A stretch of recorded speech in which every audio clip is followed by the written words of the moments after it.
Huh, no one's here yet. Okay.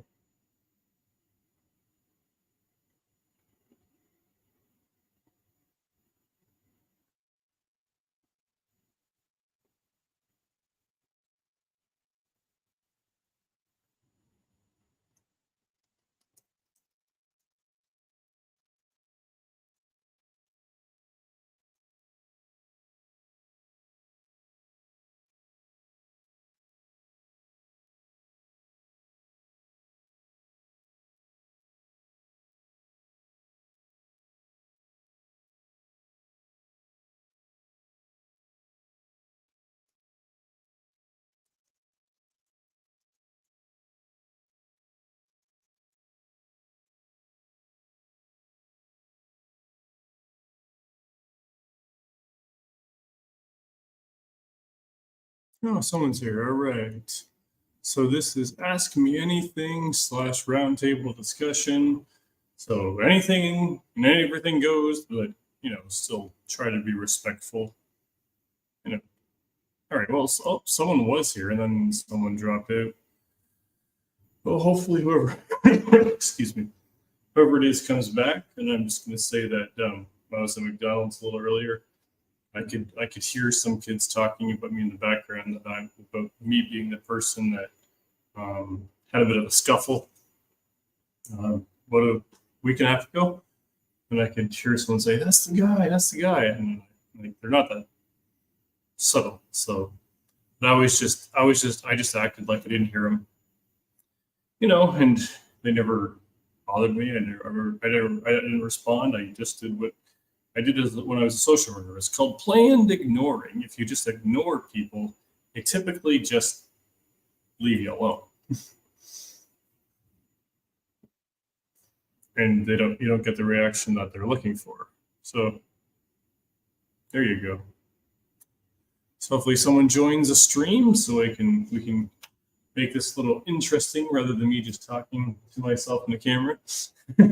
But you get, if you're in my position, you get used to talking to a camera, and you just let it go. So I was going to mention that I had the idea of I'm going to develop a master's class for theology. Just theology, apologetics. It's more a specified branch of theology, which is apologetics, and I'm going to divide it up into 3 different groups. So I'm going to create an entry level for apologetics, a college class, which is intermediate, and then of course the university level, which is going to be advanced apologetics. So of course the difference between the 3 will be language and verbiage, really. And so at the entry levels, I'm just going to speak like I'm talking to you like you're 10 years old. I mean, in the sense that I'm going to make all of the words as simple as possible. Kem is here. Amazing.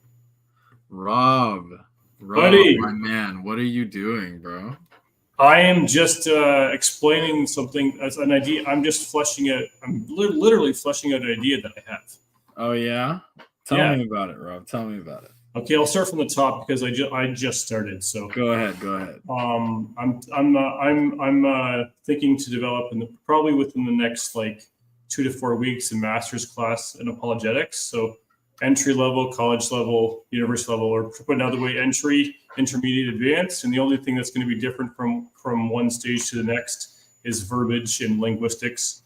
So I'm going to keep it simple for the entry level. Going to get a little tougher linguistically and rhetorically for the intermediate. And at the advanced level, I'm just going to assume that I can talk to you like I'm a college professor, and you have to be able to pick up the rhetoric yourself.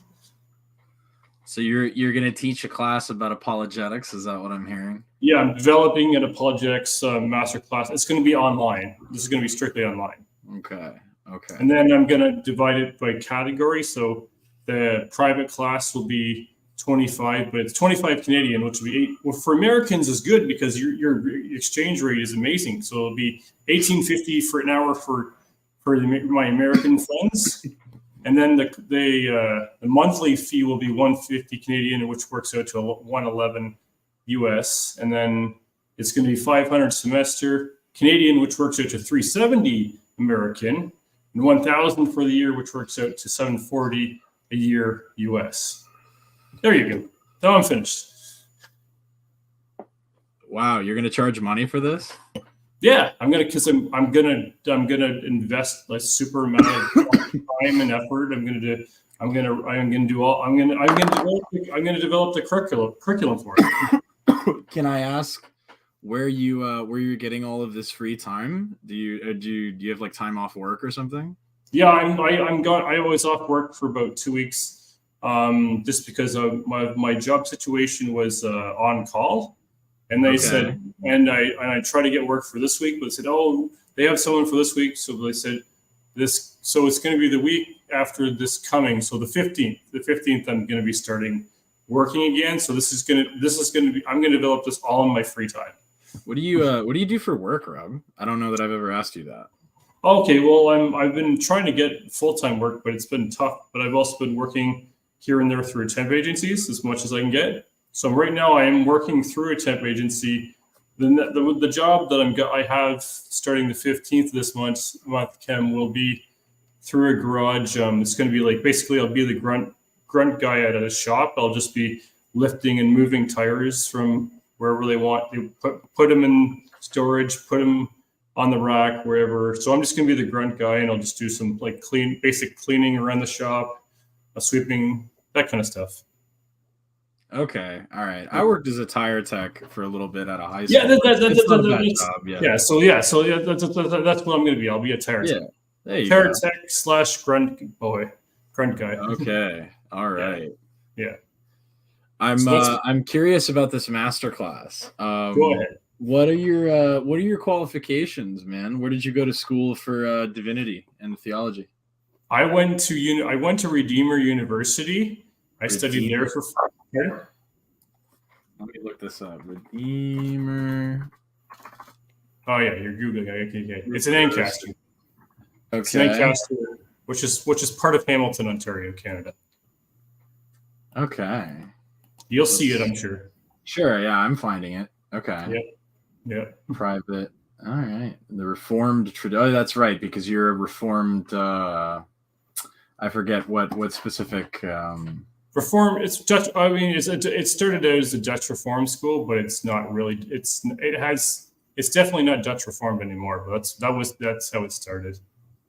Okay. Cool. Which is a pretty. So you majored in what now? I majored in religion. I was English. I was a religion and youth ministry major and an English minor.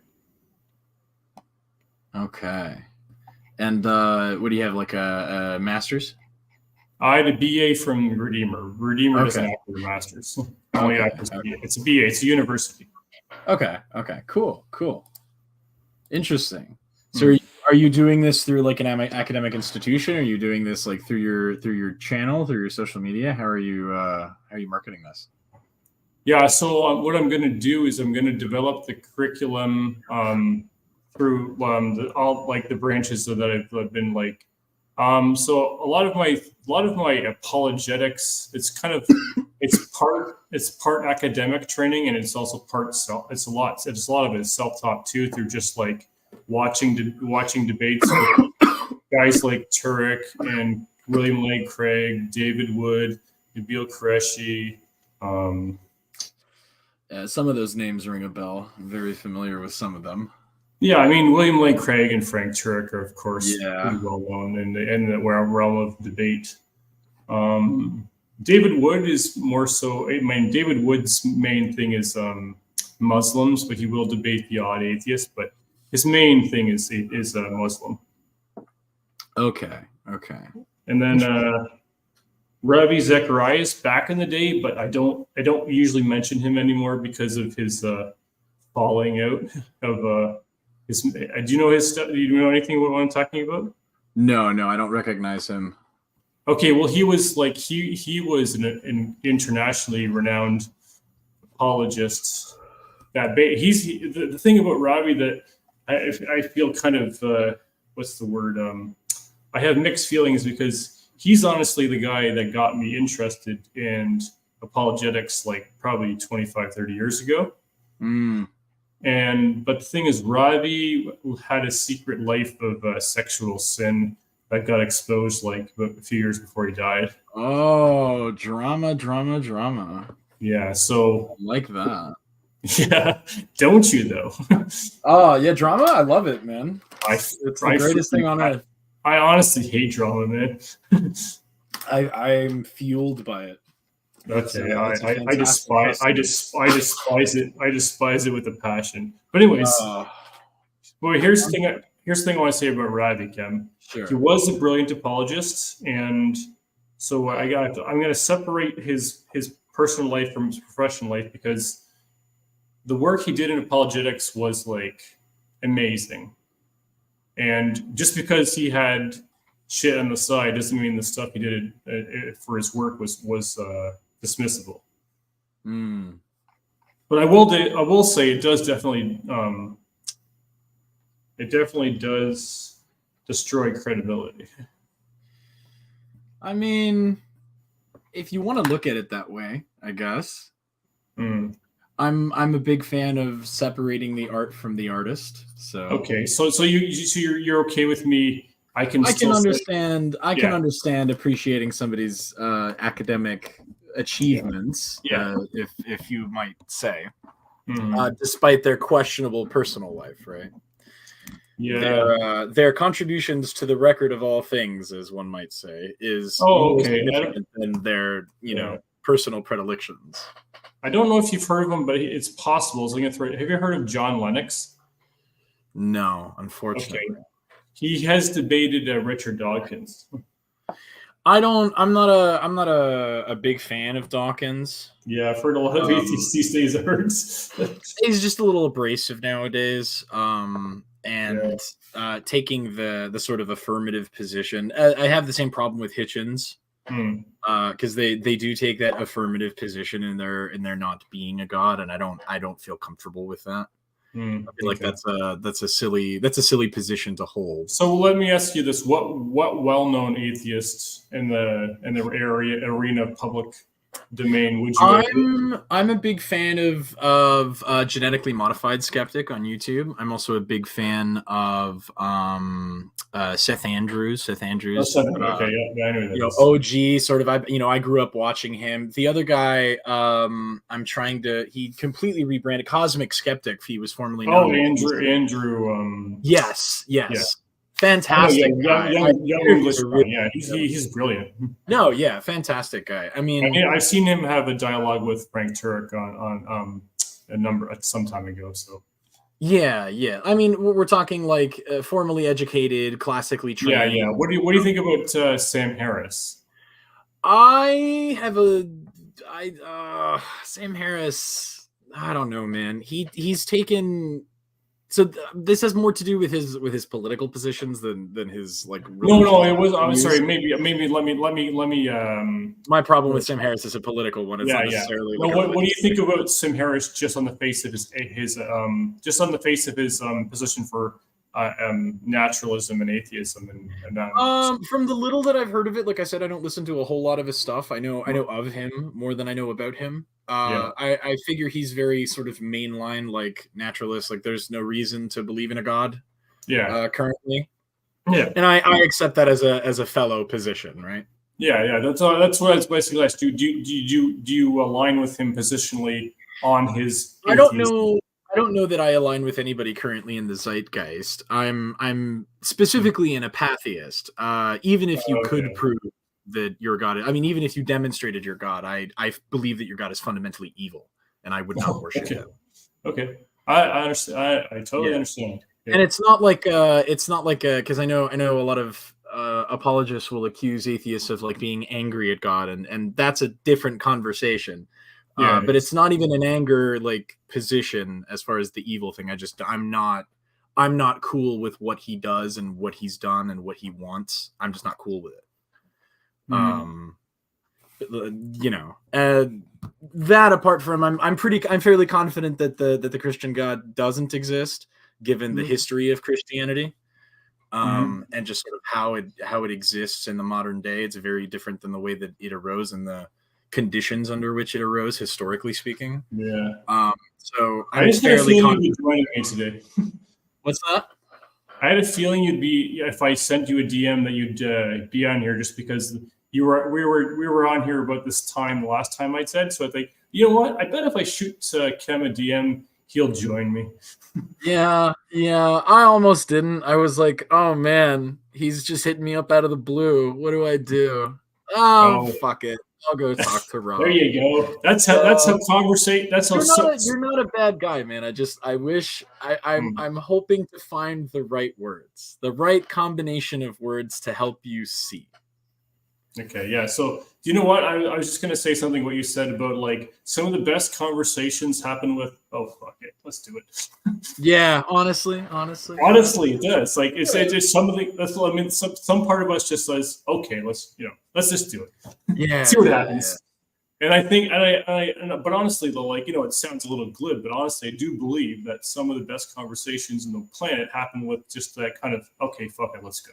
Yeah, and especially from like being able to have a productive with a semi-productive conversation from across the aisle, right? Is always really exactly. I do. It bothers me a little bit how unwilling new atheists are to really engage with the other side on a human perspective, right? From a human perspective. Yeah, I mean, that's what I was trying to ask. Like, I asked an atheist, like dialogically through my Twitter page earlier or yesterday, I guess, because it's past midnight now. But he said this is his. I'm just going to paraphrase them, but but I'm keeping the spirit of what he said. Okay. Yeah.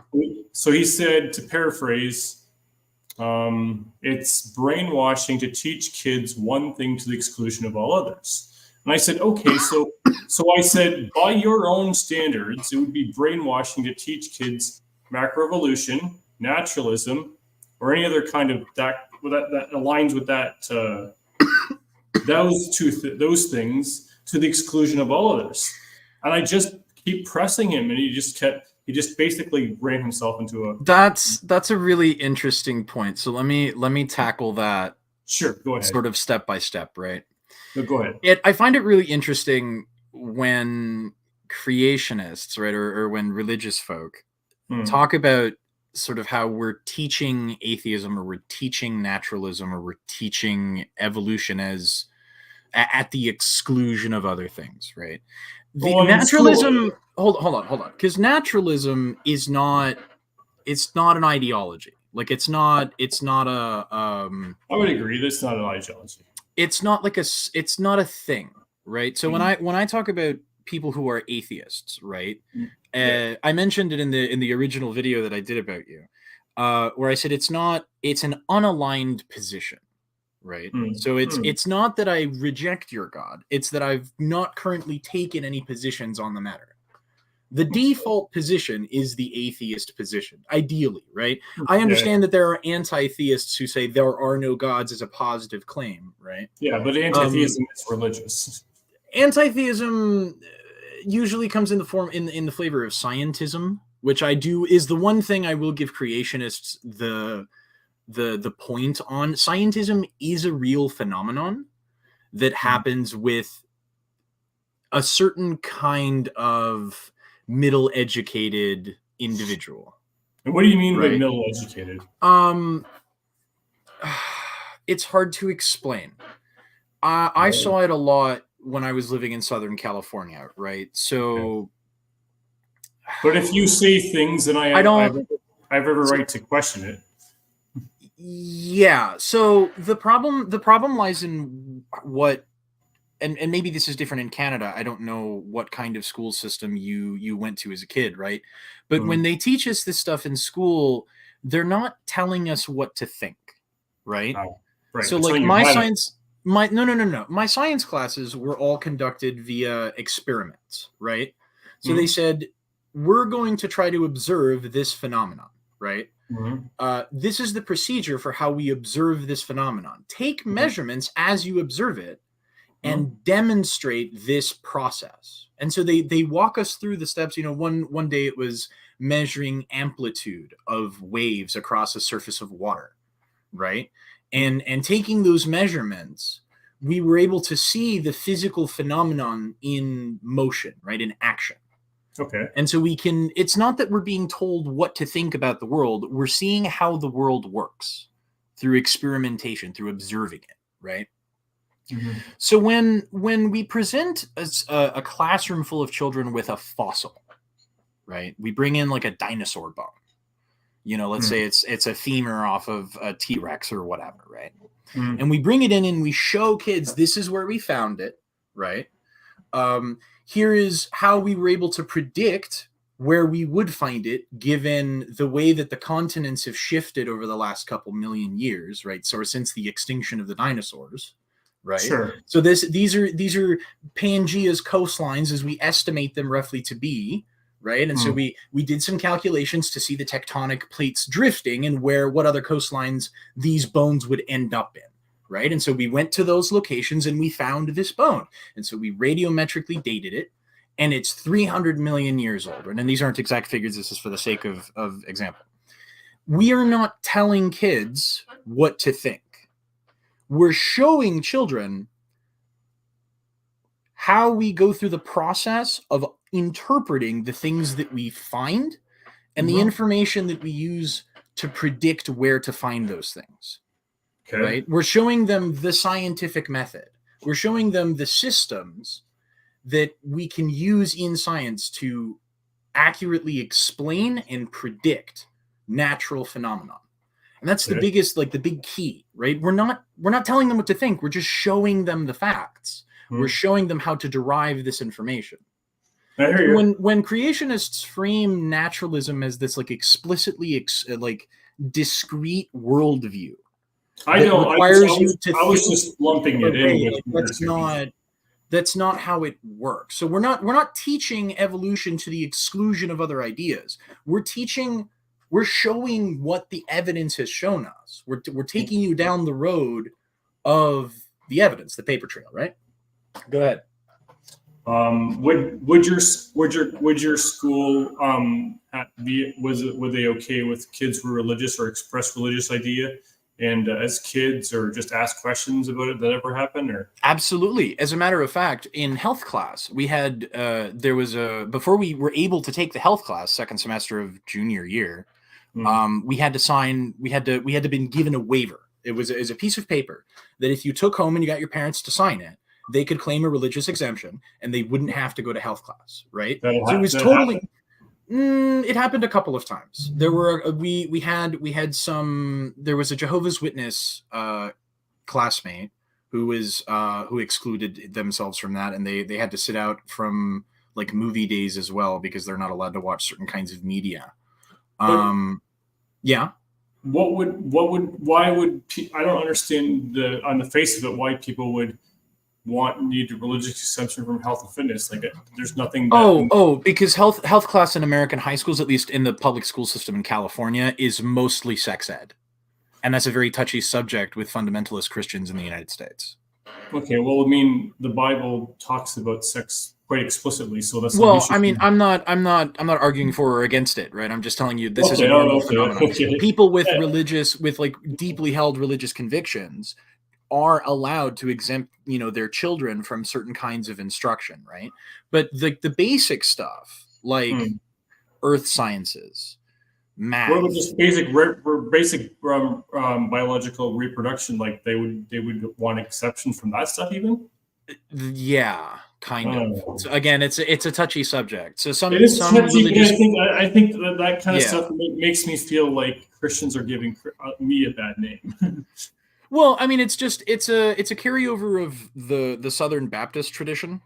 I guess some other fundamentalist communities, it's seen as a private family matter. So, I think what to the extreme, religion gone too far has made people feel ashamed of sex, and I think that's not healthy. Politely, respectfully, this is the pot calling the kettle black, but I will leave it at there.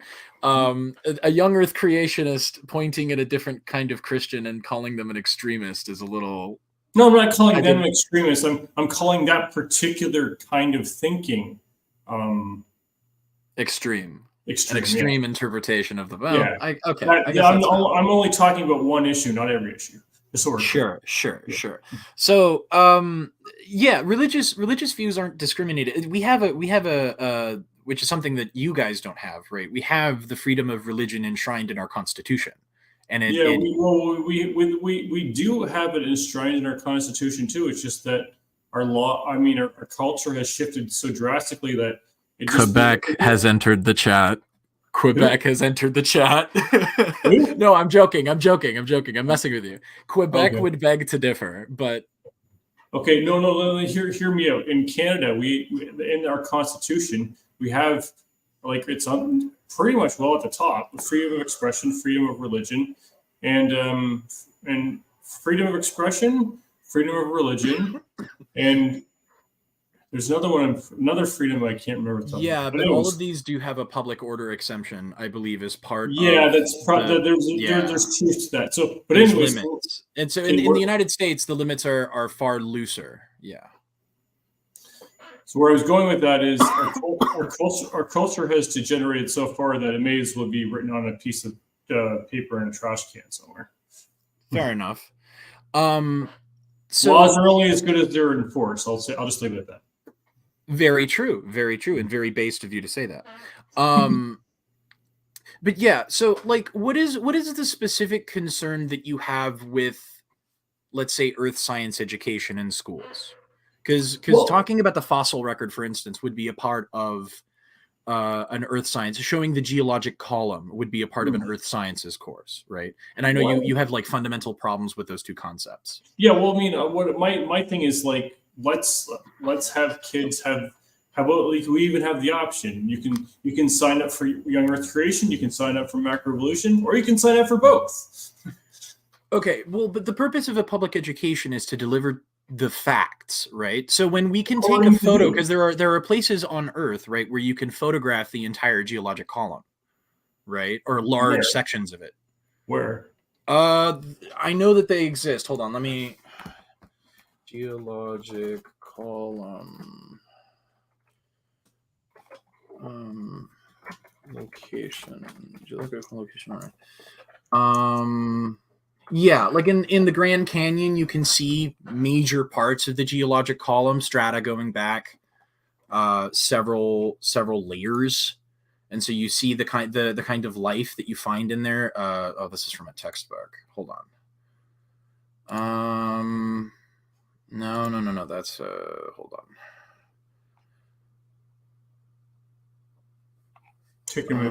I can see if I can pull up a photo. I got an hour and 40 minutes left. We're good, Kim. Awesome. Because like the last time I went in here, it just drained my battery power.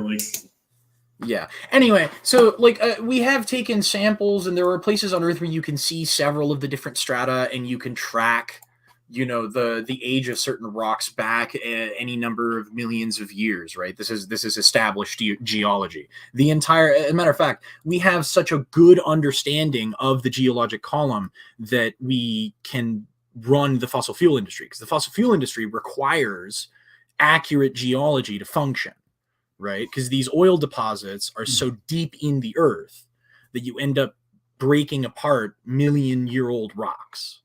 Right, it's just a normal part of the industry work. So when we deliver these facts to kids, like when we show the children how we radiometrically date a bone, for instance, what is your specific? What would you change about that? Because we have to teach them the facts, right? Well, no, I don't dispute that. I gotta see. I'm gonna bring this up to my pastor when I see him later this morning. Is that he mentioned to me, are you familiar at all with McMaster University in Hamilton, just like as a name? McMaster University? Yeah. No. It's actually one of the most renowned science universities as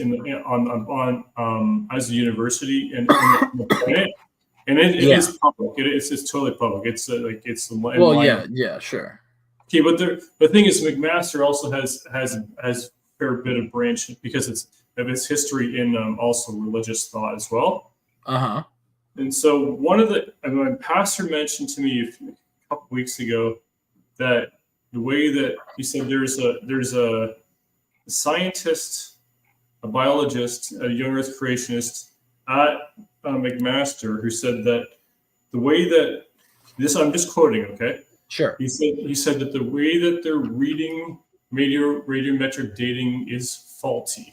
And I don't remember how my pastor explained it, but I'm gonna bring it to his attention again because I want to get the rhetoric right. So I'm sure. I mean, radiometric dating is, again, it's not just like established geology. It's so solid and so well understood that several multi-billion-dollar global industries rely on it. Oh, I don't dispute that it's relied on for like the practical purpose that you're saying. The practical purpose is the dating of rocks that are millions of years old in order to locate oil deposits. The thing is, the age of the rocks is the age. Okay, maybe I'll ask this question: is the age of the rocks important for how the mechanism works in the real world? Yes. We need to accurately locate oil deposits. And that requires knowing what sections of rock are how old, because we understand the rate of decay of biologic material into petroleum products. Yeah, but do you think that some, like, say, uneducated Joe Blow on the street could just say, "Hey, man, I want you to go in there and I want you to start banging some rocks. When you tear it apart in 1 hour, do this and heat it to this thing, and you can go over here and do this." Like, I'm not so sure. I'm not sure what your question is. Okay, I'm not sure. I'm not so sure that we need to know the age of the rocks underneath the earth in order to make fossil fuel. No, we need to know the age of the rocks under the earth to know where the fossil fuels are located in order to dig them up. Because they're under the earth, Rob. Like they're under the ground. Right. And in order to locate them, we need to know how dig to deep. Like this is a normal part of the fossil fuel industry. But any petroleum engineer can tell you this, that radiometric dating is a critical part of their job and of their industry. But you can probably figure out to some degree or another where to dig and how dig. This is how you figure it out, through the use of radiometric dating and tracking certain kinds of isotopes across large sections of Earth. But you can probably track isotopes without knowing the age of the thing you're finding, and you can Rob, we track them using their half-lives. We track them using the rate of radiometric decay. If we're going to have a conversation, you got to listen while I'm talking. I am listening to you, and I'm answering your questions. Okay, but I'm not even asking a question yet. I'm putting down ideas. Okay, so let me try this again. Okay. Please wait till I'm finished. Sure. Thank you. Okay, appreciate that. So my proposition is they could probably. Okay, I'm not a technician, but I'm going to say I understand concepts. So just bear with me. You can correct it when I finish. Sure. However, I'm not sure how what technology people use. Like I said, I'm not a technician, so again, feel free to correct me when I'm finished. But say on the face of it, whatever instruments people use to find wherever the hell the isotopes are to know where to dig, I'm under the impression that you probably don't need to infer millions of years about where it is, the location of it is. You probably don't need to infer millions of years. Know that you need to dig about 300 to 400 to 500 or how many other feet it is under the first face of the surface in order to hit that thing. I mean, you could probably do a trial and error thing just as well and figured it. All right, I'm finished. Okay, so I'm gonna say two things. Number one, I encourage you when you go to McMaster. I'm not sure what kind of faculty they might have there, but I encourage you to speak with a geologist, a chemical engineer, or a petroleum engineer if you guys have a program for petroleum engineering, and talk to them about how radiometric dating is used in the petroleum industry, and they will be able to give you a more exact answer, right? Because I am not a subject matter expert. Nor am I, obviously. So the other thing is that trial and error is not really possible when you're building an offshore oil rig. Okay, oil rigs Okay, are. well, I wasn't. Hold on. Let me finish. Oil rigs are massively expensive Mhm. buildings that Agreed, have to be made in some of the most remote locations on Earth with the most minimal amount of logistical support possible for any sort of construction that humans have ever done. Right? You're literally building a platform in the middle of the fucking ocean, bro. Yeah, It's super expensive. Trial and error would make this kind of stuff prohibitively expensive. You need to know exactly where the oil deposit is before you drill. Because if you miss it, you're out billions of dollars.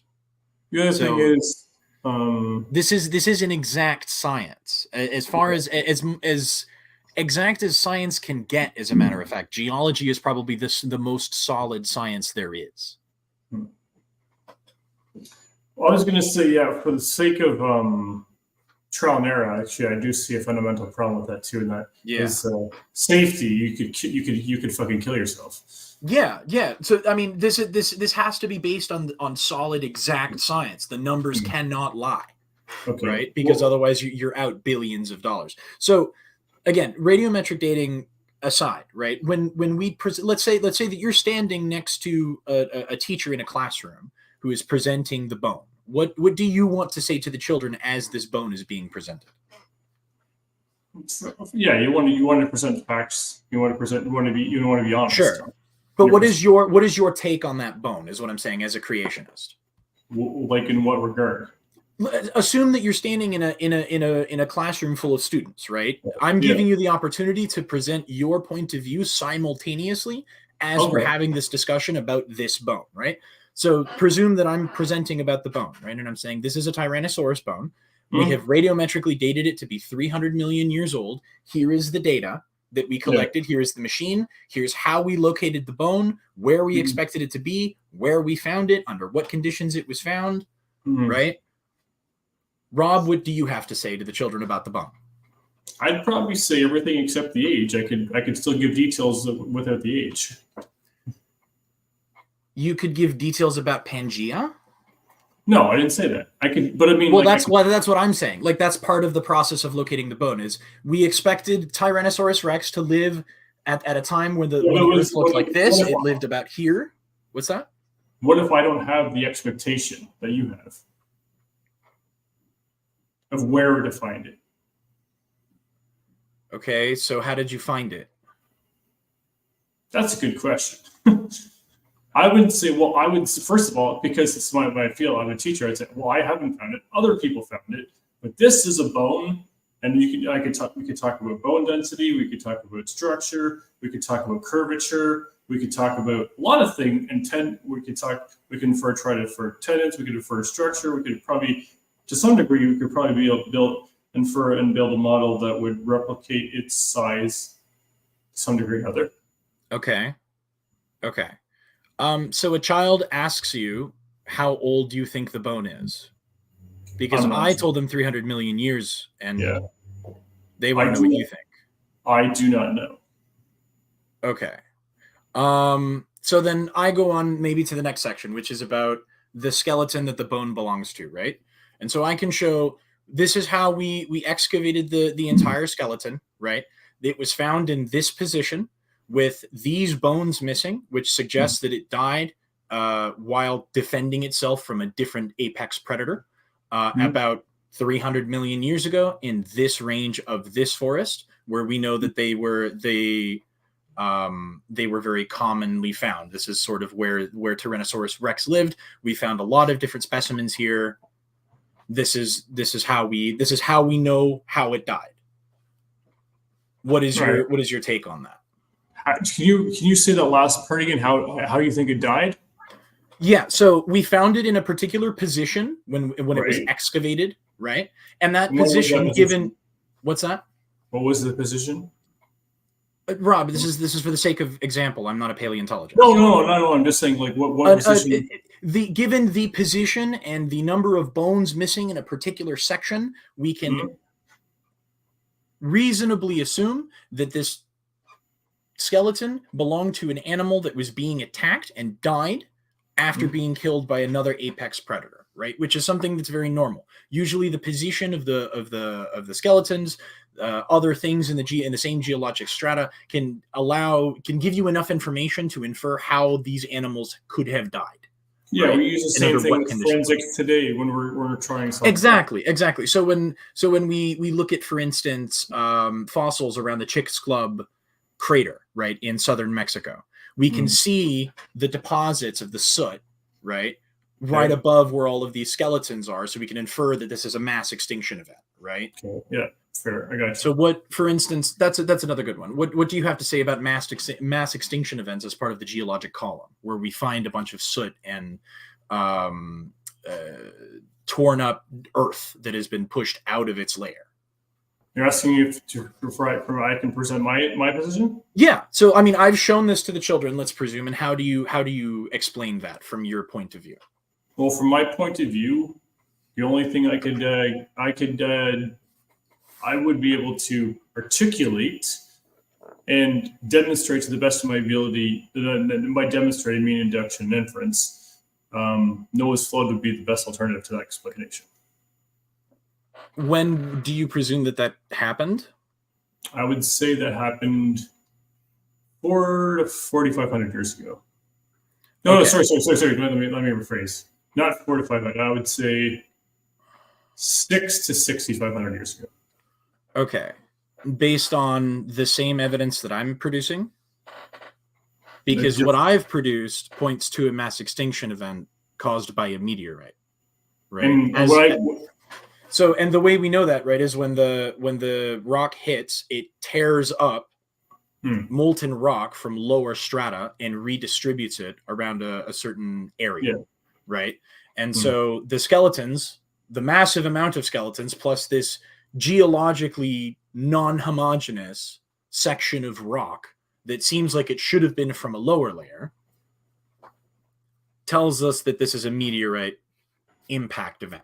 And we can trace this down to the impact crater in Chicxulub, Mexico, or just outside Chicxulub, Mexico, right? And this happened 300 million years ago, because we've dated all of this rock to be 300 million years old. Okay, so what I said, again, going back to my position would be that what we're talking about is an extinction level event 6 to 6,500 years ago that was caused, and then what caused the mass extinction was a global flood from underneath the earth and from above the earth. So rain from above and below caused a global mass extinction. How do you know that this happened 6,500 years ago?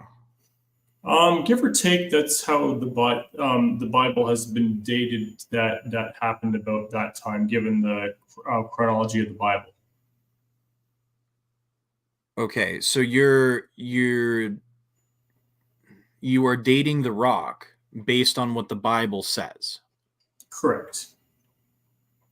Not based on what the rock says. The rocks don't say anything. The rocks say a lot. Okay. The material composition of the rocks say a lot. When we put the rocks under a microscope, right, and we measure how much material, what kinds of rock, what kinds of minerals are in the rock, right, we can detect the presence of a certain amount of radioactive isotopes, and we can detect their decay materials, and we can date the rock based on what's in it. And we can show that it's materially different to different strata of rock, right? Older rock contained this composition. Newer rocks contain this kind of composition, because these are our findings, right? I understand. So we put this rock on the chart, and we can predict how old it is, and then we put it into a radiometric dating machine, which I don't know what they're actually called, but it's neither here nor there, right? And it'll tell us specifically by measuring the exact amount of X isotope, right? I understand. But you instead point to the Bible. Great. Yes, I do. So it doesn't bother you that our method of gaining information tells us more about the rock? It doesn't bother me because I don't think, again, I got to talk to my pastor about what we said earlier, but it doesn't bother me because I think that the data is being read incorrectly. Okay. If I give you the machine and I teach you how to use it, right, and you do the experiment yourself, you're going to get the same result with the same rock. It doesn't matter who does it or how the data is collected, because the data is always the same. You can do the experiment on the other side of the world with no interference, and you're going to get the same, as long as you follow the procedure. Yeah, Kim, right? I get it. Well, but I mean, how does that not bother you? Well, I have to withhold judgment. I need to talk to my pastor. So a lot of things that you think probably should bother me don't bother me. And a lot of things I think that should bother you don't bother you. So it's kind of a moot point. What, you know what? I'll bite. What do you think should bother me? I think it should bother you that there's a creator that's judging the entire universe, and you seem to be unaffected and totally oblivious to it. I think it should bother you that people's choices have eternal consequences. I think it should bother you that there's an absolute moral standard for life, and that standard is God.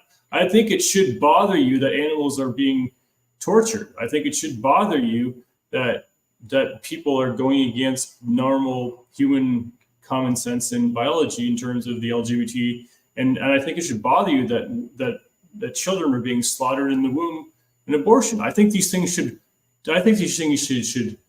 enrage you, and that it doesn't is mind-boggling to me. And I think you're just willfully ignorant in so many of these things. Okay. Let me take the position of someone who knows with absolute certainty that your God exists, right? With that being the case, it would bother me.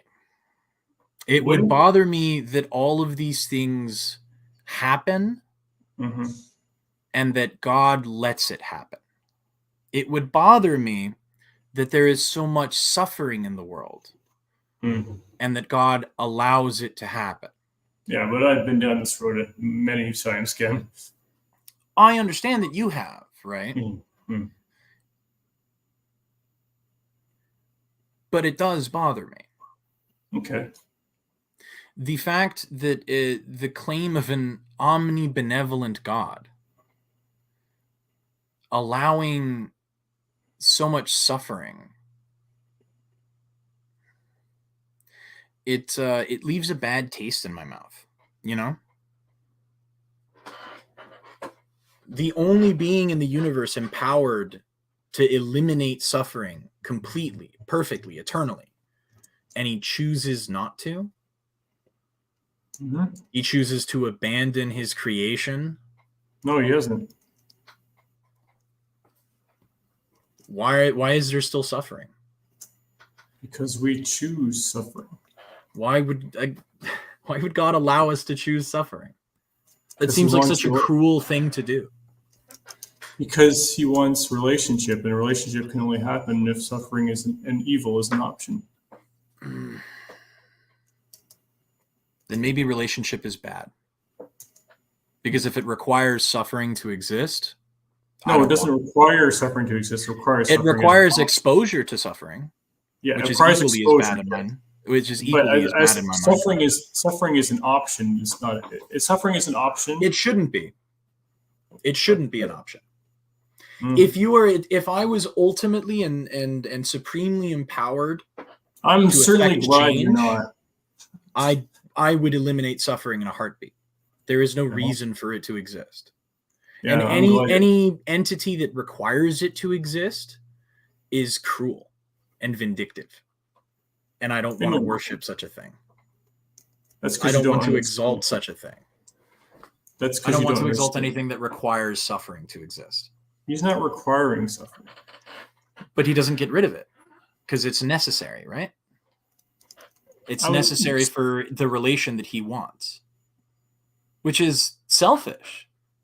To condemn billions of life forms, trillions of life forms, because he wants relation, that's incredibly selfish, incredibly cruel.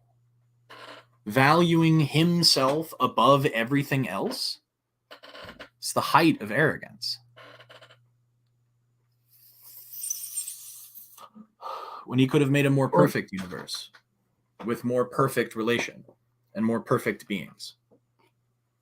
And instead he chose to make us sick and command us to No, he be didn't well. make us sick. He made us perfect and gave us a choice. And then we chose sickness. Now we're suffering the That's not consequences. making us perfect. Perfect would And he be made us incapable perfect. of making bad decisions. Yes, he made us perfect with the capacity to choose bad. Yes, he did do that.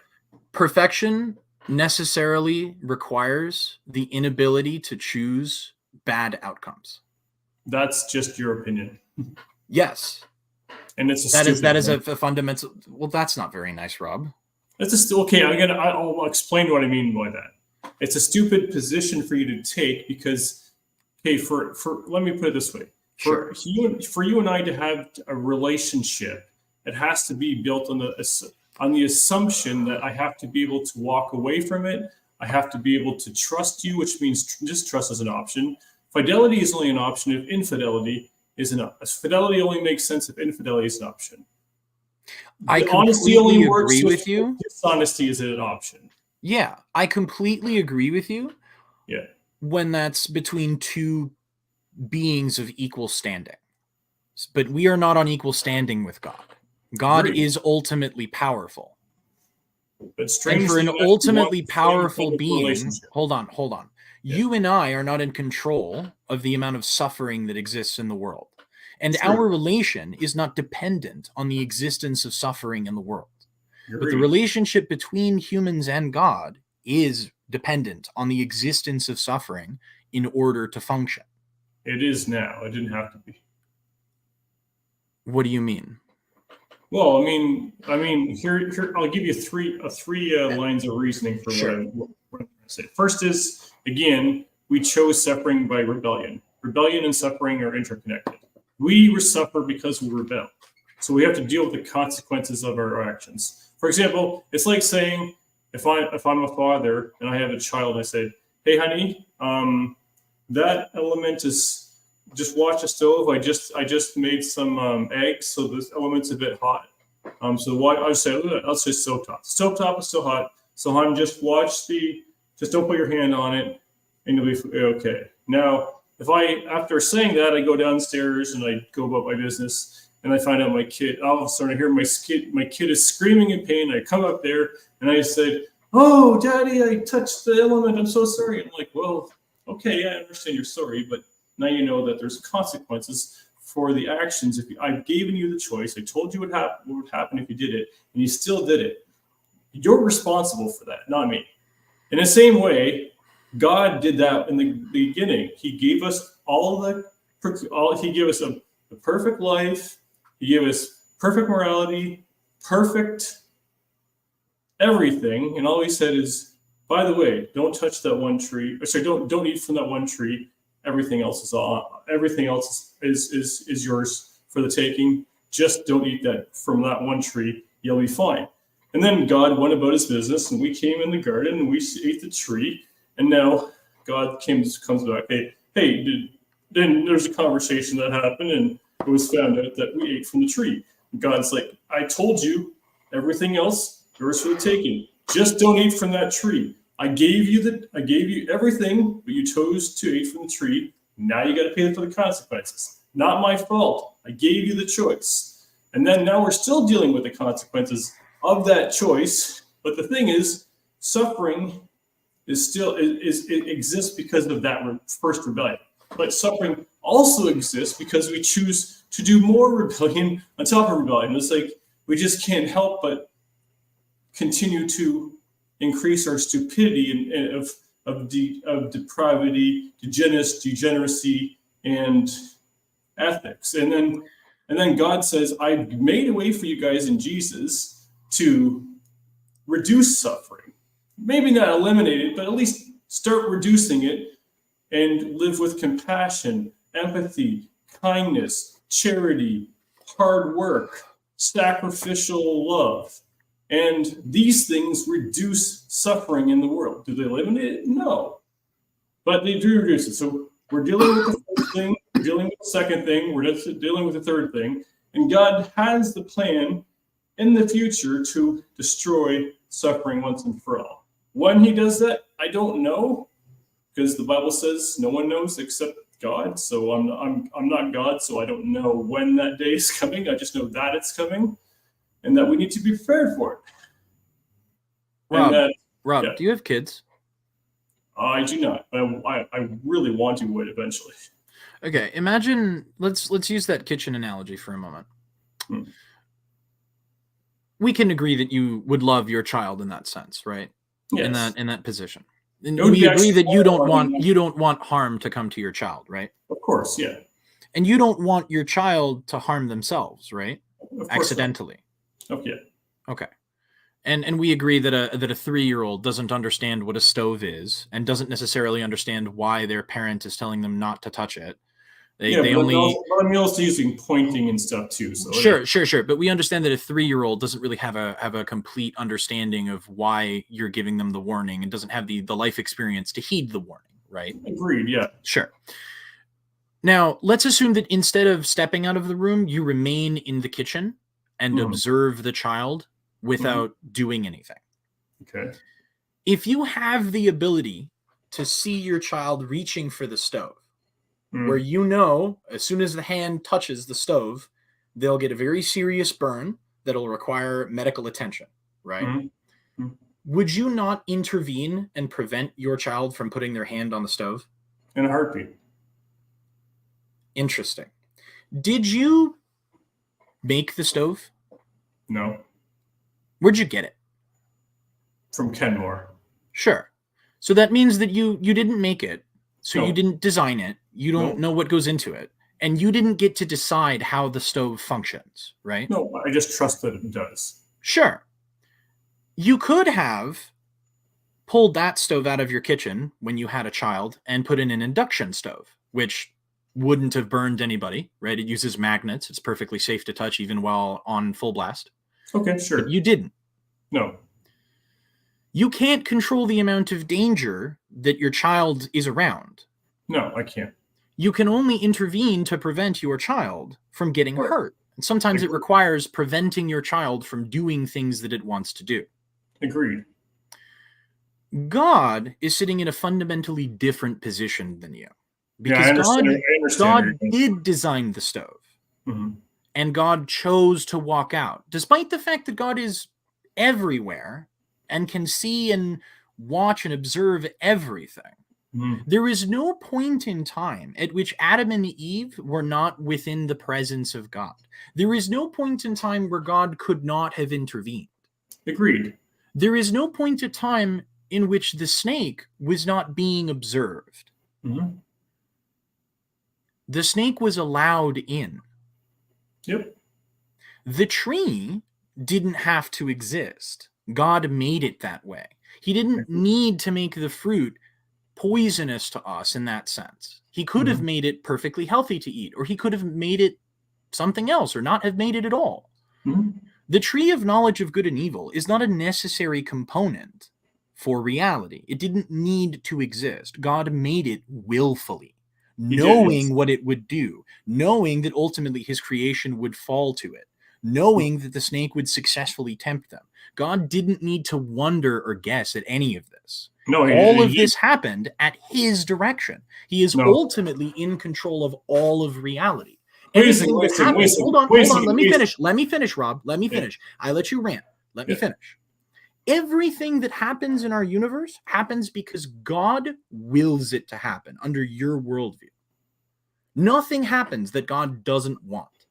Because if he didn't want it, he wouldn't put it in the plan. God made humans expressly capable of experiencing feelings of hatred and rebellion against him. He directed those feelings. He caused them to be by causing the minds in the particular shape and form that they're in. God created all of this. God created us sick and has commanded us to be well. You don't see that as fundamentally cruel? You said you would intervene. Why doesn't God intervene? Does he not love us like you would love your child? Okay. Can I speak now? Sure. Okay. So a few things. First of all, you're conflating what God wills to happen and what God allows to happen. God allows a lot of things he doesn't will to happen or want to happen.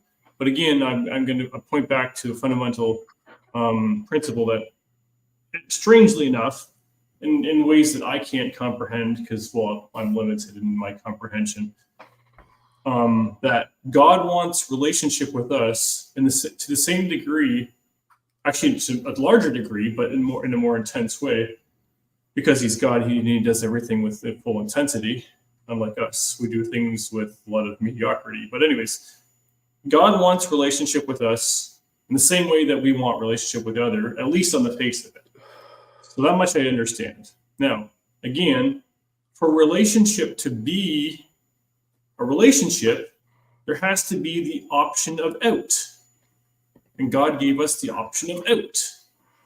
So it doesn't make any sense to me that this is a hard thing for you to say that God, everything that happened in the garden, did God know was going to happen? Yes. Did God make it happen? No. Did God will it to happen? No. Did God direct it? No.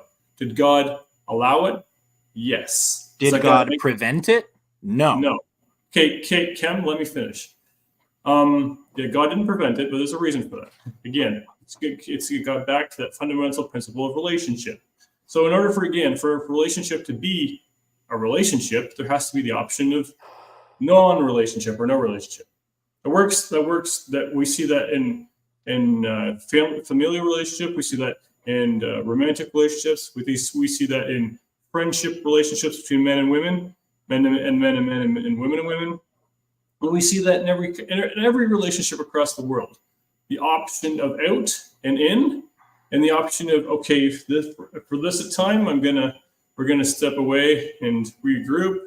And then sometimes friendship gets on hold because people move. Like I was in Toronto for like 4.5 to 5 years, and I wasn't in a relationship as much as people in Hamilton as I wanted to be because, well, proximity and to them was an option, and I'm a transit user, so that makes things a little more difficult as well in terms of contact. So the relationship's the first thing. But the relationship is fundamentally important to understand how God operates in the natural world. Second point, God allows evil to happen, but ultimately he's allowing evil to happen to, one is God again, one is eventually going to destroy it. Secondly, God allows evil to happen to actually improve our character. And I'll flesh it out a little bit later on. And third, God allows evil to happen so we can tell who's on which side. Now I'm going to flesh out my second point. God allows evil to happen to improve our character. Now, so for example, if we all need discipline, this is a fact of life. But the only way, sometimes we get disciplined through relationships. Sometimes people will act unsavory, and God gives us a choice. Okay, you're going to return the unsavory attitude? Are you going to choose to ignore it?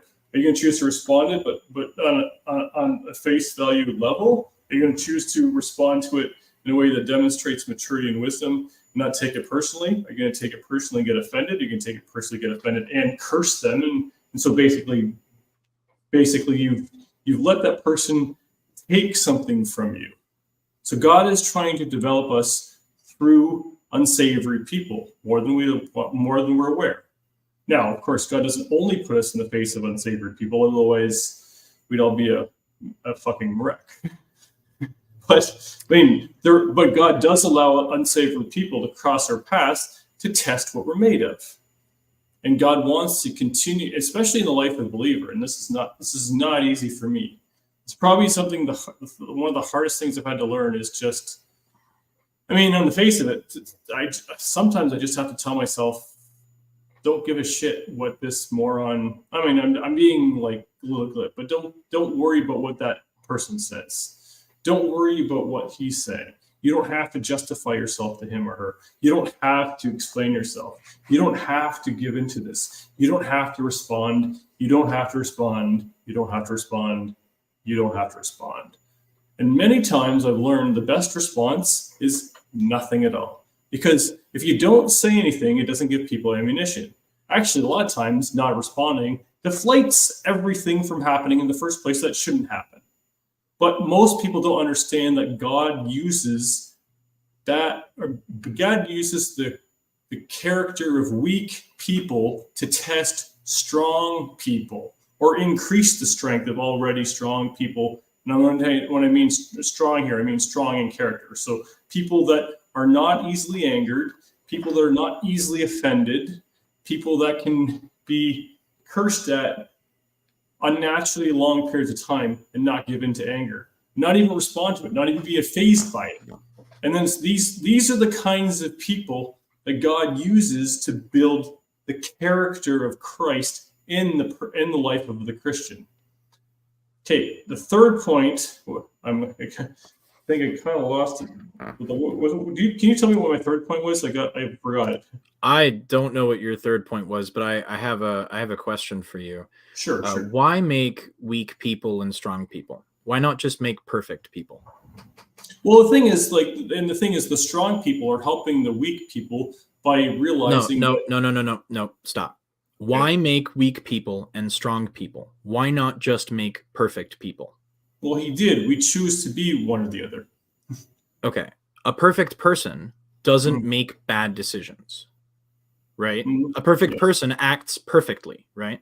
But so a perfect person would be presented with the option to love God or rebel against God. And because they are perfect, they would choose to love God every single time because that is the correct choice. So why make strong people and weak people? Why not just make perfect people who don't make bad decisions? Well, he made perfect people at the beginning, and then perfect people became bad people. Okay, but perfect people cannot become not perfect because they're perfect, right? They don't make any bad decisions ever whatsoever. Oh, okay. So you still have a fundamental misunderstanding of what a perfect person is in this situation. Okay. How can a perfect person choose the wrong option? By having, it's fundamentally tied to relationship. No. How can a perfect person make the wrong decision? If you are perfect, it means you always make the right decision, right? Always, without exception. Yep. So how does a perfect person make an imperfect decision? Well, I guess there is one person that can answer that question. If you say Jesus. I'm saying Jesus. Okay, but you agree that humans were made perfect. Yes. In the Garden of Eden, humanity was perfect. Yes. How can perfect beings make the wrong decision? Because relationship requires the possibility. But he made us perfect. The possibility can exist. I will grant you that the possibility exists. But if he made us perfect, then the choice cannot be made incorrectly. The perfect person chooses the right choice every single time. How can a perfect being make an imperfect choice? Because we were perfect morally, but we're still ignorant in many ways.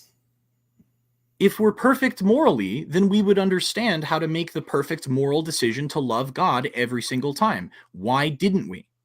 Because God was explaining things through the relationship of understanding. But he made us perfect, which means we would have perfect understanding of that lesson, which means we would have made the right decision. Oh, we didn't have perfect understanding. But he made us perfect, Rob, perfect in every way. Otherwise, we wouldn't be perfect, right? There would be imperfection. All-knowing? It means a perfect mind that has perfect recollection of all inputs. Doesn't need to be omniscient, just needs to perfectly hear and perfectly understand everything that God says. So perfect doesn't need to be all-knowing? No, not in this case. Perfect and omniscient are different. Sure. A computer might be said to have perfect memory, right? Because it has perfect recall. I put a file in a place, and I can move the file, and I can pull the file, and I can copy the file and delete the file, right? Sure. The brain doesn't have perfect memory, but at the time of the Garden of Eden, Adam and Eve did have perfect minds and perfect cognition. I mean, and perfect senses, which means they heard and understood and obeyed God's laws perfectly, right? Because they're perfect beings. So why did they choose to eat the apple? Curiosity, I think. Would perfect beings have curiosity that is capable of making wrong decisions? That would mean they're imperfect. In your estimation. Okay, in what estimation do perfect beings not make perfect decisions? With limited understanding. Well, they have perfect understanding of God's law, and that's the only thing that matters here, right? Yeah, but it's still limited. So then it's not perfect. Does limited mean imperfect? Yes. How so? If it's limited in some way, it is less than it could be, which means it is imperfect. It has imperfections. Well, I think you're conflating imperfection with knowledge again. What knowledge is necessary to follow God's law that Adam and Eve did not have? Yeah, they definitely had enough knowledge to follow God's law and know the consequences. Okay, so then how did they make an imperfect decision if they were perfect beings? Good. Fundamentally, it's tied to the principle of relationship. Rob, the option is there, right? We Yeah, can, you and I can agree that the option has been presented. The option But was if God presented. made them perfectly, they make the perfect choice when presented with that problem every single time, right? Because they're perfect beings. No, they don't. No? So they're imperfect. They had the option of being imperfect.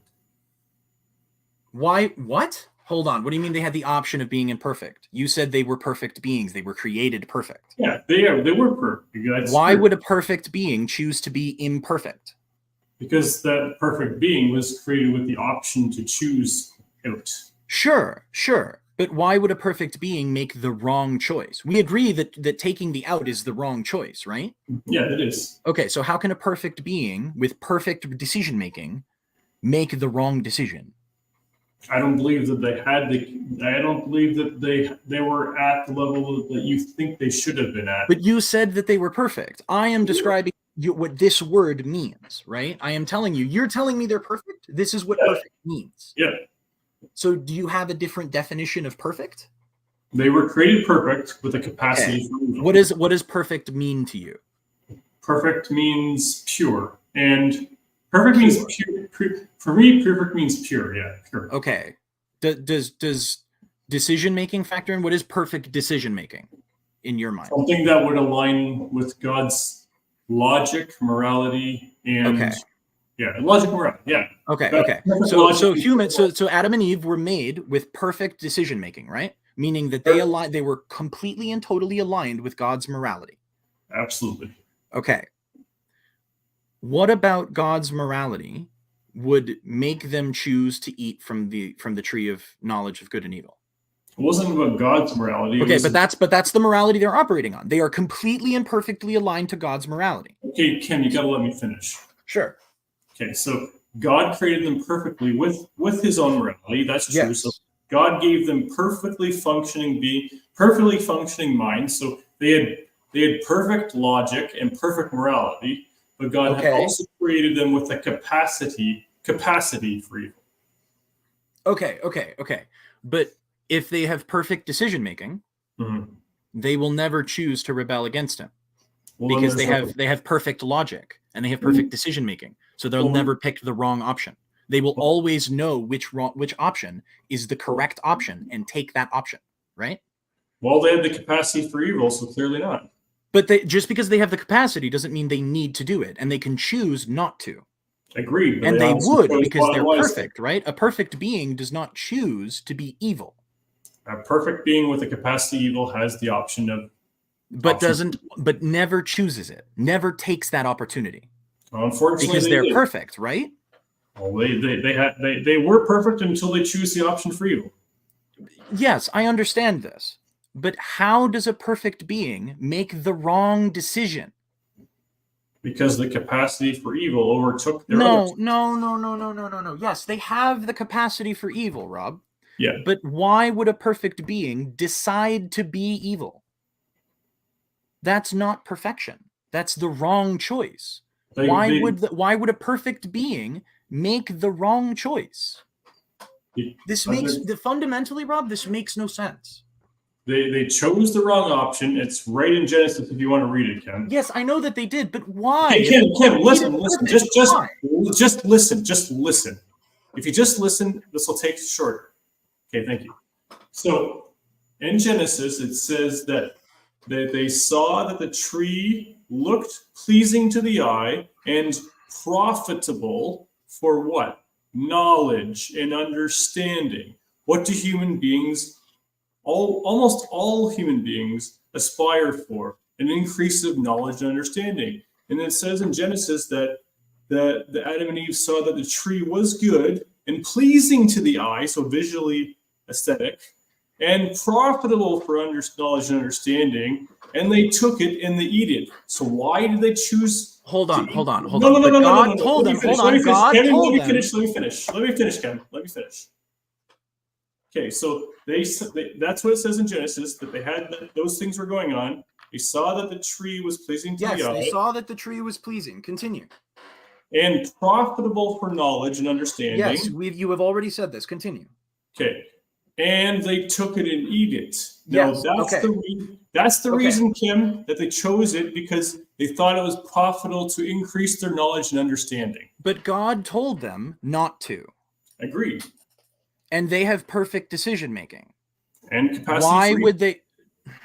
The capacity. They wanted to increase their knowledge and understanding. No, they're perfect beings. Imperfect beings want to increase their knowledge. A perfect being has maximal knowledge. No, they didn't. Then they're not perfect. They had limited knowledge. And even if they had limited knowledge, they knew that God told them what that tree was. They should have been able to properly identify that tree if they had perfect senses and perfect cognition and perfect recall of God's instructions. They are perfect beings. They had the recall wasn't the option of the problem, because that's obviously eliminated in the decision making was the problem, because they erroneously decided to disobey God. Why would a perfect being disobey God? Because they wanted to increase their knowledge and understanding. Why would a perfect being want for anything? They're perfect. Because they're perfect. They were created with desires, Ken. They weren't created like autonomous robots. Why would a perfect being have desires? What could a perfect being that needs nothing desire for anything? That's the definition of perfect, meaning without nothing. It has everything it needs. It is perfect in every way. It has no blemishes. Yeah, it had perfect desires too at one point. What could a perfect being desire? It's relationship, perfect. Intimacy, empathy. It gets all of that from God already. It already has all of that. And each other. Yes, they have it from each other perfect. Too. And they have all of that. So why would they decide to disobey God? They're perfect beings. Because they misunderstood something God was trying to do. Hold on. How can a perfect being misunderstand something? Because they have limited knowledge and they have capacity for evil. But they have perfect cognition and understanding. And perfect decision for evil. With the capacity for evil makes them misunderstand things, Rob? It gives the option. If a perfect being cannot misunderstand anything, Rob, it's perfect. It understands everything perfectly because it is a perfect being. Okay, let me put it this way, Ken. You and I are able to use logic, induction, reference. Yes, but we are imperfect beings. We're talking about perfect beings. Just hear me out. Okay, you and I have the ability to use logic and reason and inference and rhetoric. And imperfectly, yes. Yeah, so you agreed, imperfectly. Okay, but even perfectly, Adam and Eve were still able to use those same things perfectly with the capacity for evil. But if they are perfect and they do so perfectly, they will always arrive at the right decision. Always, because it's perfect. I wish you were right, but unfortunately you're not. How does a perfect being arrive at the wrong answer? With the perfect capacity cognition? For evil. It doesn't matter if they're capable of evil, Rob. Just because they're capable of evil doesn't mean they have to be evil. And a perfect being would not choose evil. I agree with the premise that having the capacity for evil doesn't mean they have to choose evil. Yes, and a perfect being would never choose evil. Let me finish. A perfect being doesn't want imperfect. Ken, let me finish. A moral agent with who's perfect with the capacity evil does have the capacity to choose evil as well. The capacity for evil is an imperfection, then. Well, it causes imperfect decision making. It causes imperfect inference of the world. It causes imperfect understanding of God's laws. The capacity for evil is an imperfection. I reject that premise. You can't, Rob. Of course I can. Your position breaks down if you do, because then you have perfect beings that can somehow make imperfect decisions. It's only in your mind that it's breaking down. And this is why I understand that Rob, your atheists have a hard position fundamentally requires that perfect beings make imperfect decisions, and that Have the logically is capacity for it. a contradiction, Rob. No, they have the capacity for it. You're conflating things again. You do this. Just because they have the capacity for it doesn't mean they have to do it. And I've a already perfect agreed being with would you, Kim, and I always don't wanna- perfectly arrive at the right decision. Kim, I've already agreed with you on that point, and I don't want to continue to go in circles with you. You don't agree with me. You disagree with me. You Well, I mean, think I know, that perfect Kim, beings can make imperfect decisions. Yeah, if they have the capacity for evil, they can. So then they're not perfect. The capacity for evil is an imperfection that Okay, causes Kim, imperfect decisions. we're going in circles here, man. We're not going to get anywhere with that. You've made your point. I've made my point. Whoever watches this understands both of our positions. I sure hope so. I think so.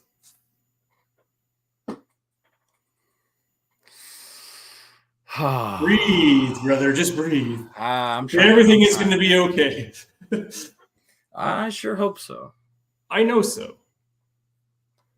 How can you possibly know that, Rob? Oh, I'm just being facetious, brother. Oh. You got to mean what you say and say what you mean, Rob. Otherwise, people get confused. Oh, that's pretty slick, Kim. I'll give you that. Say what you mean. And mean what you say. Okay. Well, I can't say that everything's going to work out just fine, but I think things likely will be okay. Based on my observation of the past. Your observations of the past. Mm-hmm. When you observe the past, it's okay. But when we observe the past, now we have a problem. Now you have a category error again. Oh, the famous Rob Gruen category error. I love it. I know, right? That's okay. We're allowed to disagree. We're allowed to disagree. We're fellow human beings on Spaceship Earth, and we are allowed to disagree. And Kim, I just want to say, and I mean this from the bottom of my heart, that I think you're a really chill guy. I mean this from the bottom of my heart when I say I think you're a chill guy. It's unfortunate that we can't see eye to eye on this. I hope that someday that might be rectified. No, but it would be nice. Oh, sure. I think that if most of humanity could come together and just sort of agree on what's in front of us, I think we'd be better off. Yeah, but I think there's a lot of things we do agree on that we're not talking about in this conversation. I agree with the Second Amendment. I think it's fucking awesome. Hey man, you ever want to come shooting? Hell yeah! I've got some 3D printed stuff that I think you might like. Okay, well, I'm currently I'm just starting in the process of getting my passport, so maybe one day I'll just, dude. Yeah, man. With the crossover, it has to happen. Damn straight it will. We're faded. If you have one, come up here, and there's lots of shit I can. I probably could. Unfortunately, my financial situation doesn't allow for it, but hopefully at some point in the future. Yeah. Yes, I would love to. I would other Canadian love to come down sometime and shoot shit with you, Ken. Yeah, it would be nice. It would be nice. See, we could work out all of our problems on the fucking gun range. Oh, we'll see about that. I don't know that we should get into a heated discussion when there's guns around, Rob. No, I'm not getting a heated discussion, and I'm talking about getting our frustrations out through the barrel. That's all. Okay, I see what you mean. Yeah, see, you feel a little bit like, and then you don't understand. I know exactly what you're saying, Rob. I know exactly what you're saying. It's very. That's what I feel with martial arts. Kim is like, if I feel like frustrated or agitated online, I can go to the dojo, and within an hour later, like, not really, but facetiously. Fair enough. I feel like all of my frustrations have been left on the mat, and I'm a free man. Yeah, no, that's a good.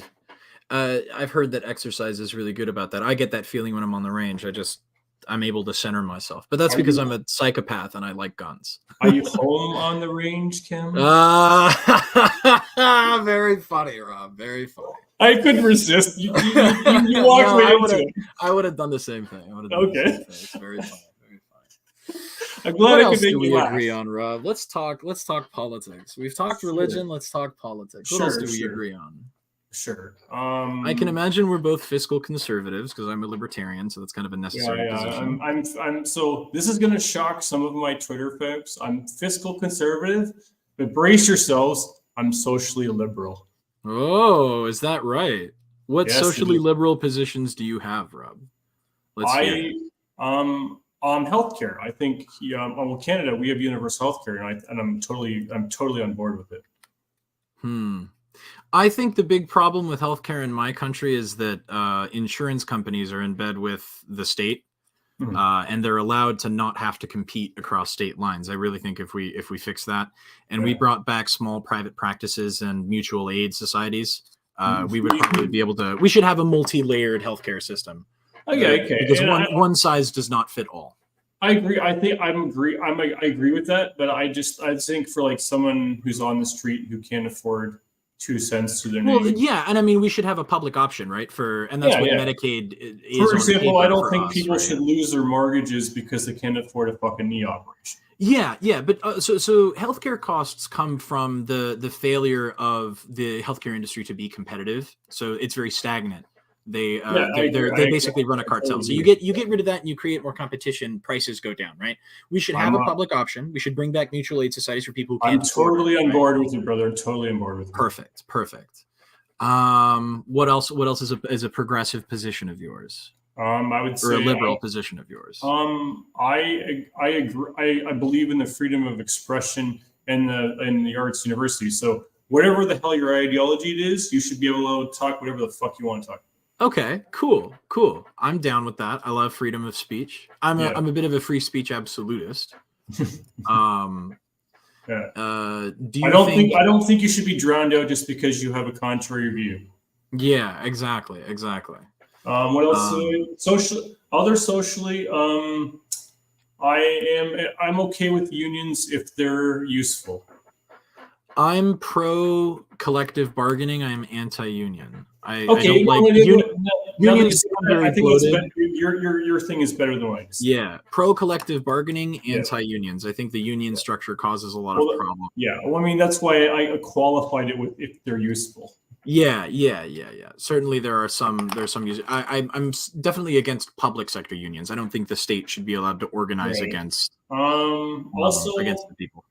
I mean, no, I swear conservative. I think that people shouldn't be able to raise. I don't think government should be able to raise the taxes just for the fuck of it.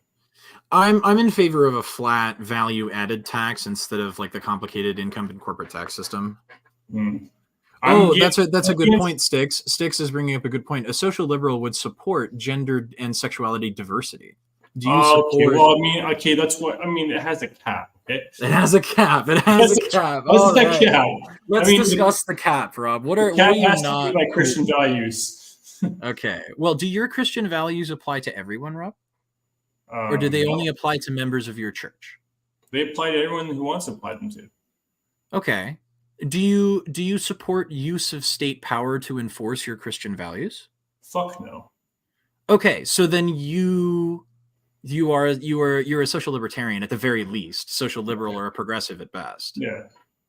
Because as long as you don't want to use the government to enforce your Christian values on other people, that's fine. To that end, I say fuck that shit. Okay, so you're not like pro discrimination or anything, right? What do you mean by pro discrimination? Do you see gay people as like fundamentally inferior? Hell no. Are they like less of a person than you are? Do they deserve fewer rights? No. Should they be able to adopt children? Should 2 gay men be able to adopt a child? That's tough. Well, that's a rights question, right? No, that's true. I'd say if there's no other option, okay, but preferential treatment to straight couples. You are discriminating. That's tough. I think it's healthier for kids to grow up in hetero relationships. Sure. I mean, we can talk statistics all day, right? But I'm talking about policy prescriptions. Would you use state power to disincentivize gay couples from adopting children? No. To make it more difficult for gay couples to adopt children. To give heterosexual couples preferential treatment. No, I wouldn't use the government for that. No, hell no. Okay.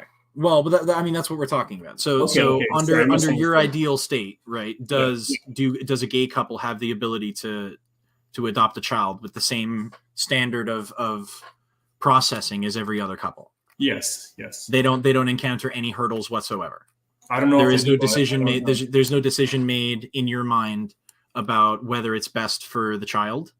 They're just. No, I don't know. Do they get equal treatment as far as all of that? I don't know. I would imagine that gay couples can probably adopt just as easy as hetero, because the laws in Canada are pretty. Well, no. But if you had the power to change the law to fit your ideology, right? Oh no, I wouldn't. No. Okay, good. So then we're fine. Should openly gay people be able to run for government positions? Yes. Okay. So then it's not that you would. Oh, here's a good one. Should trans people have access to healthcare that would assist in a gender transition At their own expense.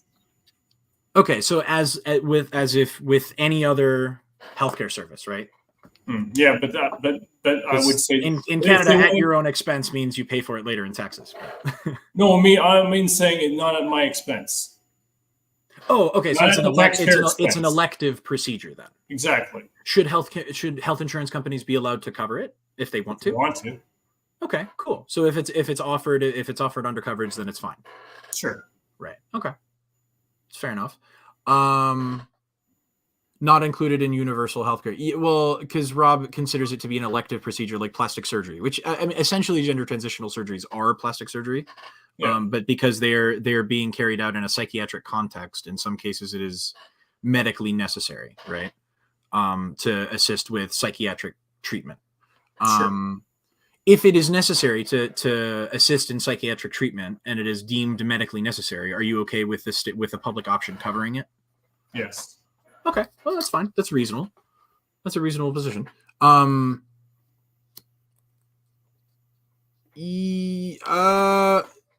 Yeah, I mean, I think if insurance companies want to cover these and want to include these as part of their plans, they should absolutely. If it's deemed medically necessary, I'm not against it being a part of like Medicaid or something. But if it's an elective procedure, right? Because not all of these cases are medically necessary. A good portion of them are, and that's probably why we should have this conversation. I think you and I are going to have similar positions, but just to make sure. How do you feel about trans psychiatric care for minors? Say that again. So if a minor, a child under the age of 18, presents symptoms of gender dysphoria as a medical condition, as a psychiatric condition, what extent of care would you permit to be extended to that child? Well, for that I would say I'm totally okay with tax-funded psychiatric and professional care. Okay, would that include transitioning? Should a child who is deemed medically needing a transitional surgery be given a transitional surgery? Why would a child need a transitional surgery? Let's say that under the circumstance, a psychiatrist deems it medically necessary to perform a transition surgery as a part of psychiatric care. Under what conditions would that happen? It doesn't matter. It's a hypothetical. It doesn't matter to me. Okay, under the guise of psychiatric treatment for a child presenting with gender dysphoria. Then only I would say at your own expense, sure. But if it's deemed medically necessary by a psychiatrist, then the psychiatrist should lose their license, as far as I'm concerned, because I can't see why that would be medically necessary in the right condition to prevent the death of the child. Why would the child die? Because the child is under immense psychiatric stress that could induce suicidal ideations. Well, that is usually the argument that's presented. Then he needs psychiatric help, not right. But let's say that the doctor decides as a medical expert that this is the best way to prevent. He should lose his license. Okay, interesting. You don't believe that there is any situation in which a child can be medically in need of a gender transitional surgery? No, I do not. Okay, interesting. But adults can. Adults can need it medically, but children cannot. Oh, I think adults can make their own decisions. I think. But we had previously agreed that if it was deemed medically necessary as a part of psychiatric treatment, then it should be covered under the taxpayer. If a psychiatrist deems that somebody needs this surgery to live. Okay, sure. Okay, but then not with children, though. Not with children. Okay. All right. I know that you are a pro-lifer for abortion. You and I derive our theory of life very differently, probably. I define my definition of life has to do with my concept of property rights. That's how I ground my ethics. Yeah, I understand. So I think you and I agree basically in all conditions except some people certainly think that sticks. I am wary of abortion as contraception. I think it's just there are such reasonable like condoms are available, man. It doesn't seem ethical to use abortion as contraception. I think that if the child presents a bodily threat to the mother, it can be treated as an individual, and it cannot make deadly threats, and so it has to be the mother is allowed to defend herself by removing the threat. And if it's a product of rape, it's essentially trespassing, so the mother has the right to evict. That is not true, Styx. I'm not saying that this is even a majority of people. I'm not even saying it's a plurality, but these people do exist. Yeah. And I think that we should definitely not embolden them. There are sufficient legitimate use cases for abortion that we don't need to make it under all conditions. Yes, I agree. I don't think that it's nearly zero. It is a statistically significant portion, but that's not the problem, right? The problem is that so long as there are legitimate uses, safe, legal, rare is essentially my position, right? I know that there are some cases where it's medically necessary. That's totally fine and legitimate. We have a theory. I can develop a theory of ethics to justify it. It's fine, right? But we don't need to be making. Well, probably, man. I live primarily on the internet. This is how these things happen. Again, Styx has been saying a lot of shit, so let me pull up this guy. I don't. No, it's not nearly. I say important policy position. Okay, Kim, one sec. Sure. I would say that I've heard statistically that pregnancy as a result of rape, molestation, or abuse lies somewhere between 1% to 2%. Sure, but that's a legitimate use case for abortion. I see that as a like fundamental property rights issue. So the fetus is trespassing because it is the product of a trespasser. So the fetus can be evicted. That's all. I would say my only stipulation for abortion is if the mother's life is mortally in danger. Yeah, same. I mean, again, medically necessary or as a product of a crime. I disagree with the latter, but I'm with you on the former. So you think a woman should be forced to carry her rapist's baby? I think we should leave the child alone and go shoot his father. At the expense of the mother? I don't think it's the mother's fault or the child's fault. Let's go after the father. Go after the perpetrator. Sure. But the mother is forced to carry that unwanted child. The child is a product of it's 9 months. So I mean, as traumatic as it is, let's not make. Yeah, let's not make it any worse. Let's allow the mother to evict the child. So, anyways, we agree to disagree. Let's move on. No, I think you can prove a rape, Styx. I think there are a plethora of ways that we. We're just gonna go in circles, and I'm not interested. No. I'm just answering what he's saying. Next issue. Is there anything else that we might potentially disagree on politically? Let's say small government, big government. I'm in favor of small government. I'm in favor of a minimal government. I'm in favor of a minimal government. The smallest possible size of government. Yeah, leave people the fuck alone. Leave people the fuck alone. Exactly. I'm a minarchist. Let's see. Are you pro technology or are you anti technology? Would you consider yourself a transhumanist? Why? What the hell is that? A transhumanist is somebody who believes that humanity should use technology to enhance the human experience. So, like, would you be okay? Is it morally wrong in your mind to use to embed technology into the human body to make it better? Like, if you could, is it? No, just Kim. One second. Yeah. Okay, so are we talking about improving the quality of life or fucking with people?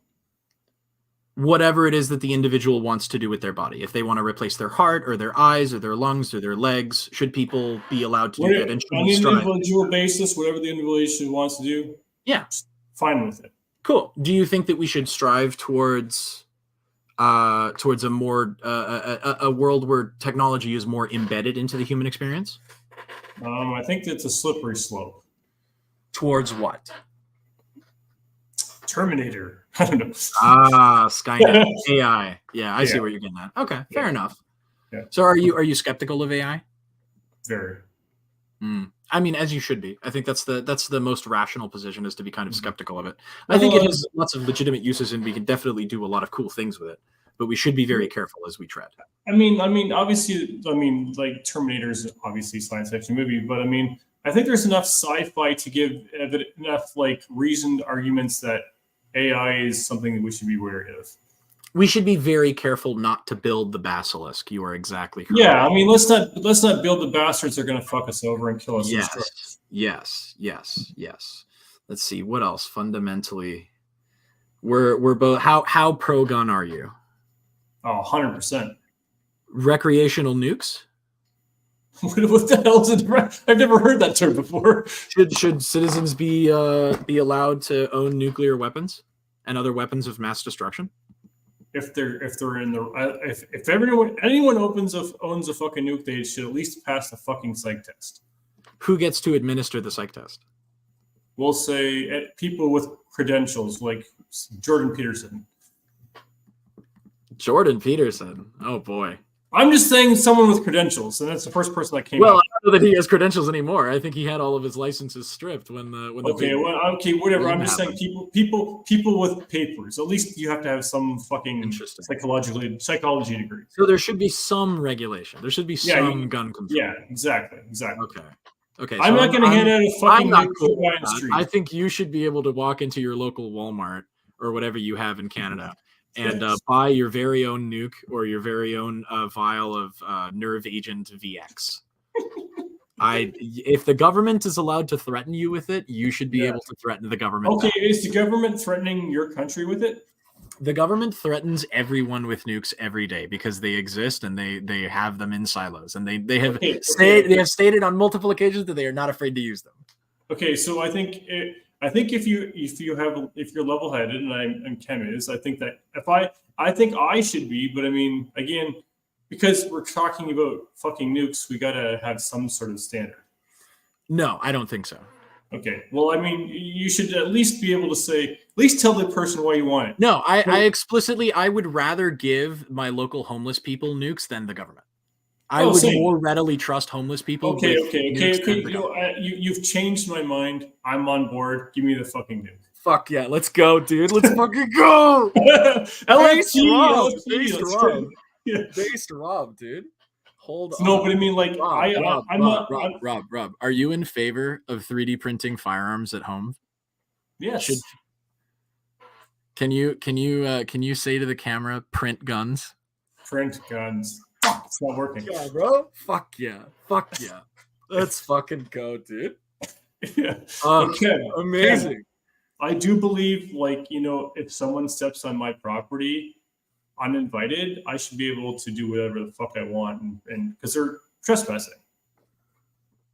Lying about what? What am I lying about? No, listen, I'm talking to Sticks. What am I lying about, Sticks? Oh, Sticks is accusing you. Okay, sorry, I didn't know I thought you were talking not you, Rob. Not you, Rob. What am I lying? Why are you lying? I was on your side earlier. What do you mean? Yeah, this spring is spring. Here we go. We're talking about opinions, man. These are our opinions. Yes. I mean, we mostly have the correct opinions over here. Okay, Sticks. Your question has been put up to the microphone. The government the government threatens. The government has a monopoly on force. Oh, yeah, okay. They do. That's what the police are. The police are an implicit threat of force. Yeah, they're an explicit threat of force, actually. Yeah. Oh, yeah. Okay. Sticks doesn't. So is the military when it is leveled against the people. Here's the thing that, and I understand this. The reason and a lot of Americans don't even know this, but I know this, that the Second Amendment was created so the people would have the ability to withstand government dictatorship and tyranny. Yeah. So the Second Amendment just says we should be able to arm ourselves to overthrow the government should the government go too far. Exactly. Based Rob. Oh my God. We're so back, boys. We're so back. Yeah. So, anyways, suffice to say that it's not all lost, boys. We can save him. We can fix him. yeah. I can fix him. I love you, Rob. I love you. You're great. Yeah, ACAB. Unironically, ACAB. Yeah. Yeah. Real. So for everyone who says that, because in Canada we're fucking pacifists, unfortunately. Yeah, it kind of sucks. It does. I mean, I'm not a pacifist, obviously. Which is weird because in World War II, you guys committed a shit ton of war crimes, bro. Oh, okay. I'll let you take this one, Kem. I'm putting it up on the screen. You can talk to Sticks on this one. Oh my god. Let me draw you a picture, okay? Imagine the house you live in, right? The pilot that is flying the drone lives right next door to you, dude. Fighter jets and tanks cannot guard street corners. Look into the Marines' occupation of the Dominican Republic. Okay. The entire U.S. military apparatus was stopped dead in its tracks in Vietnam by a bunch of rice farmers with shitty AKs. Do not talk to me about whether or not the government can kill us, bro. They are not going to nuke New York. They're not going to nuke Los Angeles. Those are their economic hubs. Okay. Mm-hmm. They're not going to destroy the fucking breadbasket. That's where the food comes from. They're going to destroy the sticks. Okay, they're not going to destroy anything, bro. You fundamentally don't understand how warfare works in the modern world, homie. This right here is the dumbest fucking thing I've seen all day. All right. Let's be nice. Okay. You. The monopoly of force is an explicit threat, dude.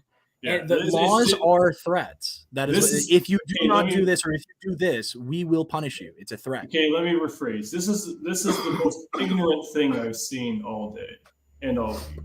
It's not. It's just. It's a problem with how our generation was brought up and the kind of media that we've been exposed to.